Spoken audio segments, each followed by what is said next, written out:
ఇప్పుడే జీ5 app download చేయండి. చూడండి మీ ఫేవరెట్ టీవీ షోస్ ఎప్పుడైనా ఎక్కడైనా. విశాలాక్షి, నువ్వు పగలు నడిచినప్పుడు పడ్డా పసుపంటిన పాదముద్రల మీద అడుగులేస్తూ ముందుకు నడుస్తావా? ఎందుకు? ఊరికే ఆటలాడుకుందాం పాపా, కాలక్షేపం కావాలి కదా.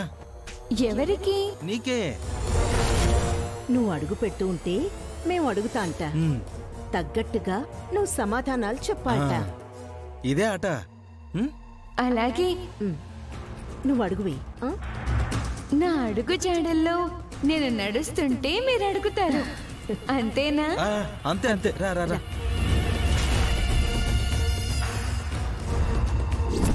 పాపా ఒక్క అడుగు.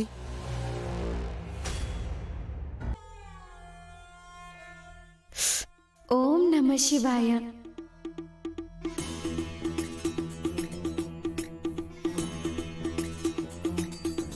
అడుగులు వేస్తుంది, గాజు ముక్కల పొడి అరికాళ్ళని కోస్తుంది.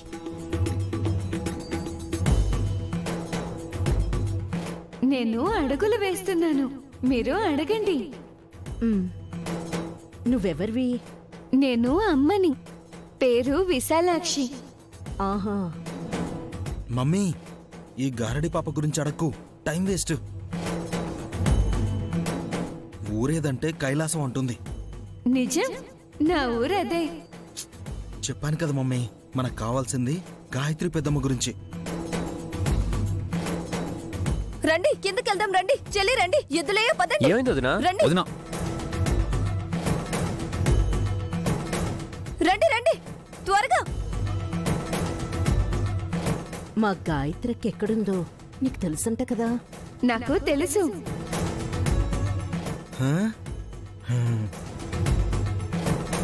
అయితే నాకు తెలుసన్న విషయం మీకెలా తెలుసు? అఖండ స్వామి చెప్పాడు, నిన్ను అడిగితే చెప్తావు అని.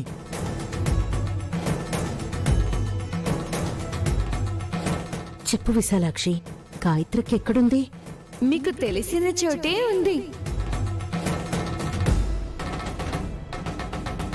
త్వరగా రండి.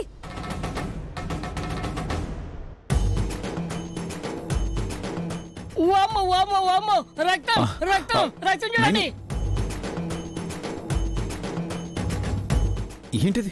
విశాలాక్షి అడుగేసిన చోటల్లా రక్తం అంటుకుంది. విశాలాక్షి, ఏమైందమ్మా? కాలికి గాయమైందా? ఏమోనమ్మా, చూసుకోలేదు. ఏది కాలు చూపించు. ఏంటో చూడండి. అలాగేనండి. విశాలాక్షి చూడండి అమ్మా.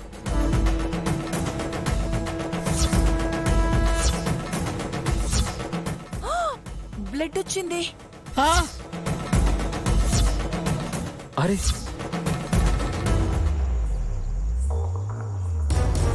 అసలేం జరుగుతుంది ఇక్కడ?